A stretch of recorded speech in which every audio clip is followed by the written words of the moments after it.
Well, I'm going on a business trip. Then I saw off my husband for his business trip, leaving one day early. I was left behind in a living room scattered with clothes such as a suit and socks, which my husband had messily taken off late the night before when he returned home. I wish he would tidy up a bit, but he always leaves it as is. When will he ever properly tidy up? As I was reluctantly about to tidy up my husband's suit again, I picked it up, and at that moment, two folded pieces of paper fluttered from the pocket to the floor. I wondered what these papers were. I couldn't ask him since he had just left for his business trip that morning. I thought they were some sort of note.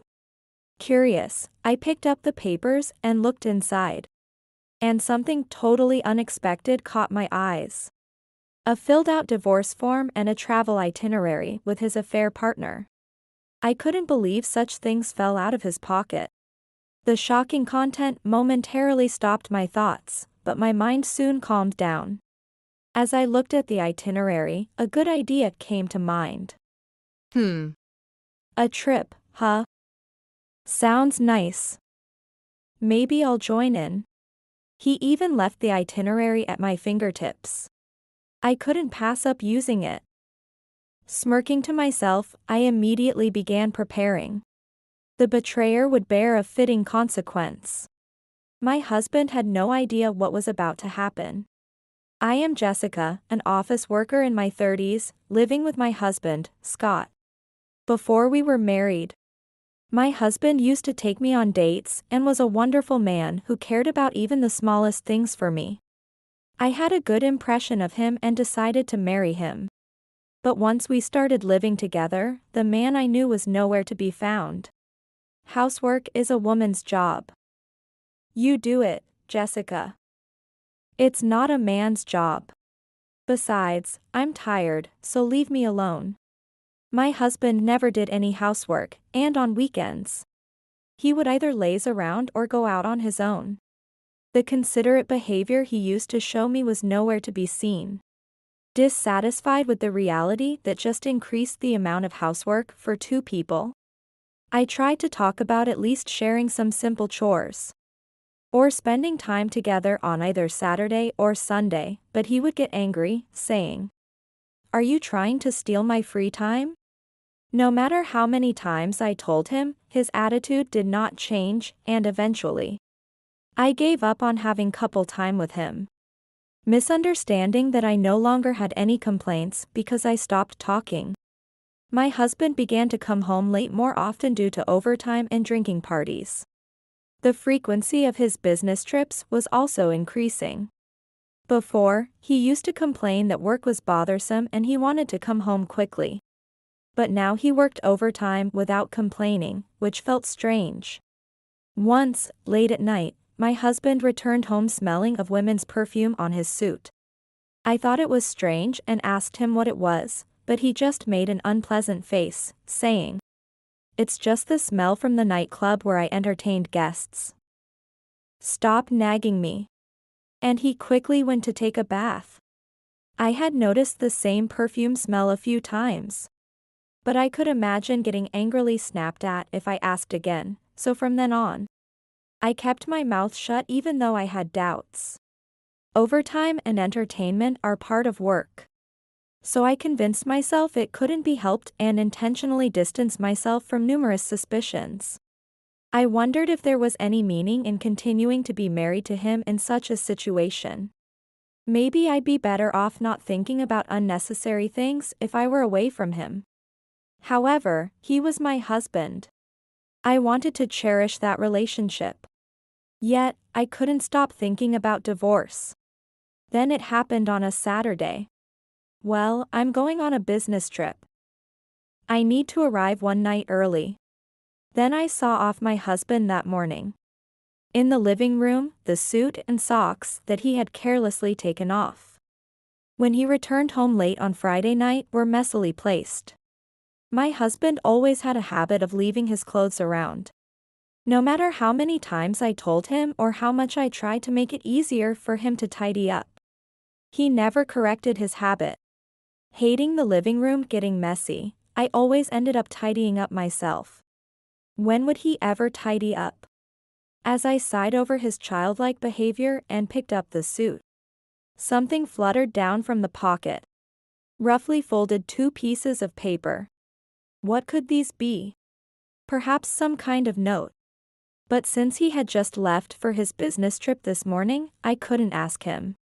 Curious, I picked up the 2 pieces of paper and gently opened them. What is this? Looking inside, I was stunned. One was a travel itinerary starting from today. The other was a filled-out divorce form. I never thought such things would fall out of my husband's pocket. And my mind went blank for a moment. On the itinerary, in round female handwriting and my husband's handwriting, detailed plans were written. In the margins, there were flirty exchanges with some hearts like, "Scotty, I love you," and "Me too." Were they middle schoolers flirting? I couldn't bear to look at their exchanges. In shock from the betrayal, I inadvertently crumpled the travel itinerary in my hand. The scent wafting from the paper was the same as the perfume that had been on my husband's suit. He was indeed having an affair. The recent increase in his overtime and drinking outings, the frequent business trips, and the times he came home smelling of perfume all made sense as the results of his actions with his lover. While I was shocked by the sudden revelation, my mind was oddly calm. What was all my worry about our relationship for? I was foolish to care so much about my husband just because we were married. He was considering divorce while having an affair, even though I was the married partner. They are not middle schoolers, and my husband, a married man, surely knows what the paper means. I thought, if that's what my husband wants, I'll respond fully to his feelings. After immediately signing the divorce papers, I carefully spread out the crumpled itinerary again. I scrutinized it from corner to corner, checking their plans. It seems they are staying at an inn tomorrow. Oh, a trip for 2, huh? Maybe I should join in. Smirking to myself at the detailed itinerary, I crafted a plan in my head that would be fitting for my husband's affair trip. However, this alone wasn't enough. I pulled out my smartphone and called certain people. "Hello. I have a favor to ask." While seeking their cooperation, I also swiftly submitted the signed divorce papers to the law office. I had no intention of forgiving his behavior and betrayal. I was determined to get my revenge in the best way possible and prepared for the following day. And on the following day, together with the 2 certain people I had called, I headed to the inn where my husband was to stay that day. It was a tastefully quiet, calm inn. Since getting married, I had never gone out with him, let alone stayed together at an inn. According to the travel itinerary, there was still some time before my husband's arrival. Since the inn also offered a day spa, I decided to soak in the jacuzzi and relax my body until he arrived. How nice to enjoy this before my husband. I wondered if my husband would even have the chance to enjoy himself now. The soothing waters seemed to melt away my grievances against him. Warmed up, I waited for my husband's arrival with certain people in the lobby. It should be about time. The next moment I looked at my watch. My husband entered the inn through the entrance. Next to him was a woman who seemed to be his lover, arm in arm with him. However, before I could act, the 2 people beside me, seeing my husband, rushed towards them with fierce expressions. "Scott, what on earth are you doing? I'm so disappointed in you, doing such stupid things." My husband flinched as the 2 suddenly appeared and expressed their anger. "Dad? Mom too, why are you here?" His surprised voice echoed in the lobby. Actually, the people I had called right after discovering the affair were my in-laws. When I obtained the travel itinerary with the affair partner, I asked them if they would join me in a plan to discipline my husband. Apologizing to me, saying they were truly sorry, and being deeply angry about my husband's affair, they readily agreed to come to the inn. My husband was visibly shaken as I approached him with a smile. Oh, isn't that Scott? What a coincidence. This is where you're staying for your business trip, huh? It's a really nice inn. J. Jessica. Catching sight of me, my husband was speechless. It was impossible for me to be there. That was the look on his face. Ignoring his stunned expression, I pointed at the woman still arm in arm with him. Hey, who is this woman next to you? My husband was taken aback by my question. His eyes darted around, and with a strained smile, he answered nervously. Oh, just a colleague. Since it's a business trip, naturally we're together. Really? Arm in arm with just a colleague? You must be very close. Almost like lovers. With a sweet smile, I pointed out the forced excuse. In a panic, my husband tried to shake off the lover's hand. But she clung tightly to his arm, unable to let go. Next to my clueless husband, the lover twitched in response. Despite her cute appearance, she glared at me with a growling voice. Could it be, are you Scott's wife? Yes, I'm Scott's wife. The lover recognized me as the wife and suddenly shrieked nastily, calling herself Katie. You're the bitch who won't agree to divorce? Just break up already. Scotty doesn't like you anymore. He only loves Katie. How shameless can you be, causing so much trouble? What did she mean by not agreeing to divorce? Probably my husband had told her something, but it no longer mattered to me. We're dating. So, the pest should just divorce quickly and disappear from Scotty's life. Scotty is going to marry Katie. She laughed triumphantly, blatantly admitting to being the lover. My husband tried to deny it, saying that's not true, but it was too late. I had all but obtained the evidence. Apparently, my husband intended to marry the girl next to him. I decided to tell her the truth. Don't worry, Katie. I have already submitted the divorce paper yesterday. So, surely within a year, Scott and I will no longer be husband and wife. With a refreshed expression, I informed her, and she jumped for joy. Really? Then I can always be with you, Scotty. She rubbed her cheek against my husband's arm and looked at him happily. However, my husband's demeanor was different.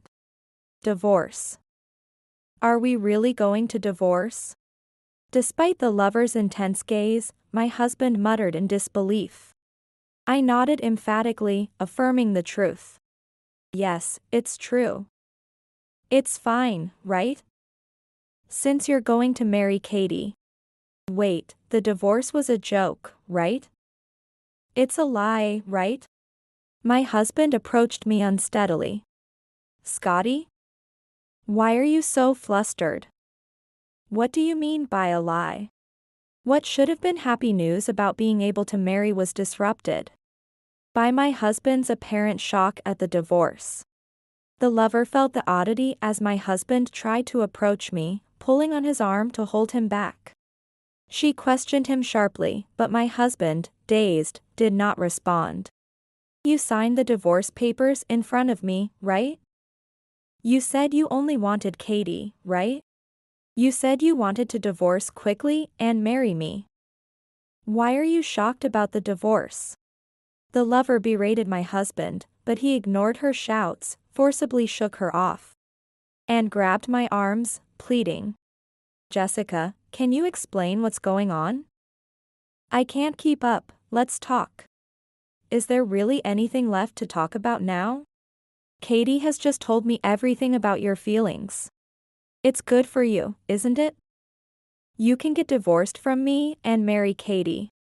Please, I'm begging you. Let's talk, just this once. My husband, clinging desperately to me, pressed in. His pathetic state seemed to cool my warmed body. Watching him, my in-laws sighed deeply and pulled him away from me by the back of his neck. Enough is enough, it's pitiful. Continue this at home, understood? With anger in his voice, my husband finally closed his mouth. We couldn't bother the inn any longer.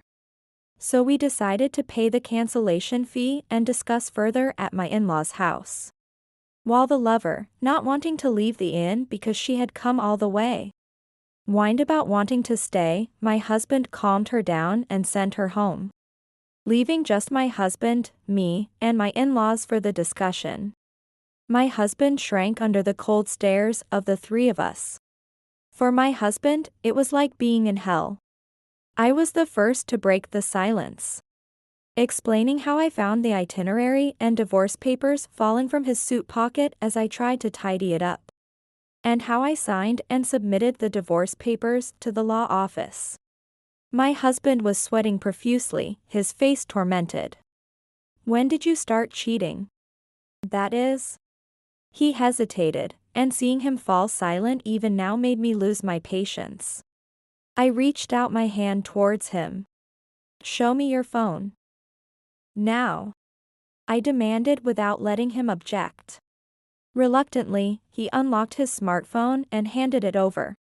And I immediately checked his messaging app. The app was full of flirty exchanges, just like those written in the itinerary. Just looking at them was infuriating. But I managed to keep my cool as I scrolled back through the history, and discovered their relationship had been going on even before we got married. Truly the worst kind of husband.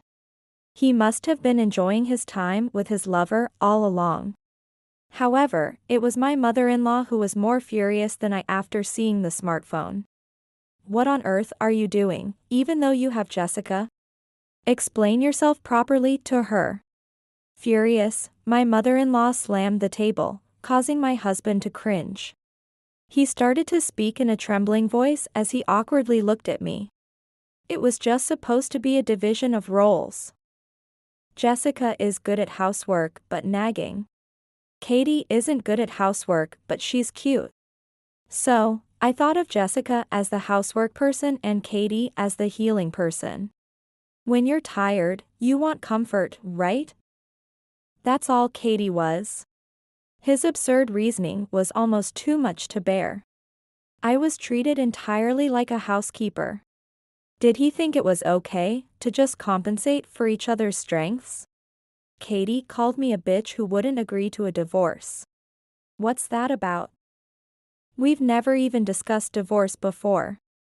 That's because an ex-girlfriend who wouldn't break up with me just submitted our marriage registration and moved into my house, and wouldn't let me divorce. His grand fabrications were too much. It seems he truly believed he could fool anyone. The reason I was so despised was apparently because of this story. An utterly troublesome matter. Noticing my icy gaze, he hurriedly started making excuses.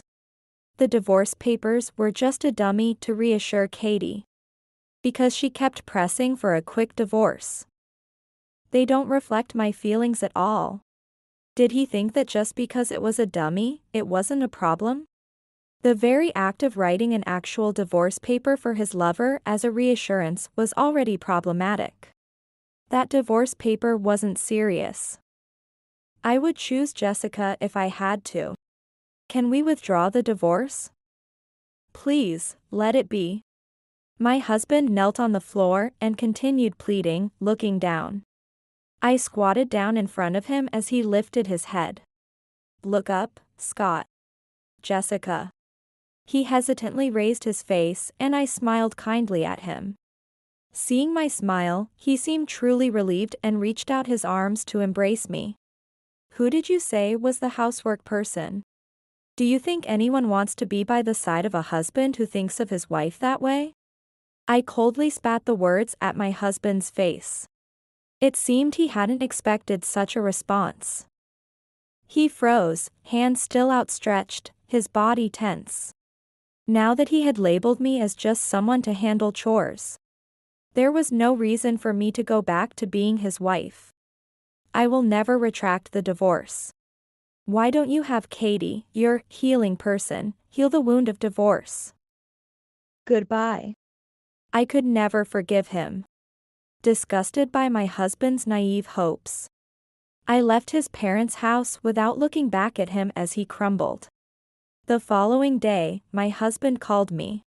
It turned out that rumors of his affair had spread throughout his company. In fact, when his affair came to light, I had checked with his company about his supposed business trips just to be sure. I thought no one would be at the office because it was a weekend. But as it happened, an employee who was working that day answered the phone. Since there was no business trip, I hinted at his affair by saying to the curious employee, "He often disappears saying he's on a business trip." Perhaps because of that, by the time my husband went to work, rumors of his affair had already spread widely. Moreover, it turned out his lover worked at the same company. And their coinciding days off and the suspicious atmosphere when they were alone together fueled the rumors that she was his mistress. People were whispering he lied to his wife about going on business trips. And from that day, both my husband and his lover were subjected to disdainful looks. The company is buzzing with rumors about me and Katie. You called the company, didn't you? Do something about it. It's unbearable. It didn't have to go this far. On the phone, my husband complained bitterly. I hadn't explicitly told his company that he was having an affair. It was their own suspicious behavior that had led others to suspect them. You reap what you sow, it's all your own doing. Good luck. I sharply rebuked him and hung up the phone, cutting him off. Later, I demanded property division from both my ex-husband and his lover. My ex-husband paid from his savings, and since his lover, who was reckless with money, didn't have enough saved, her parents ended up covering it, so I successfully received the money. The story of my ex-husband's affair reached the upper management of his company, and an investigation ensued. During the investigation, they checked the dashcam footage in the company car he was using, which apparently showed the two of them in an intimate act. He should have known it was there, but it seemed my husband was also not the brightest. After that, both were fired from the company. Being fired prompted the lover to strongly press my ex-husband for marriage. Whether it was because she became annoying, my ex-husband ended up dumping her. However, this led her to become a stalker. She frequently contacted him. And even after he blocked her on messaging apps and made it impossible to contact him, she started visiting his house. He changed apartments once out of desperation, but she found him quickly. No matter if he stayed inside, she incessantly rang his doorbell day and night, continuing until he opened the door. Eventually, the lover filed a marriage registration without his consent and moved into his house. It was exactly the false story he had created, which made me laugh. He called me. I can't stand Katie anymore, please help. Isn't it great that your healing person has become your new bride? Good luck. And I hung up. Why did he think I would help him? I immediately blocked his number, stopping any further contact from him. Finally feeling relieved that my relationship with my ex-husband was over, I thought maybe I could take a break from romantic relationships for a while. Deciding to focus more on work than romance for the time being, I am now working diligently.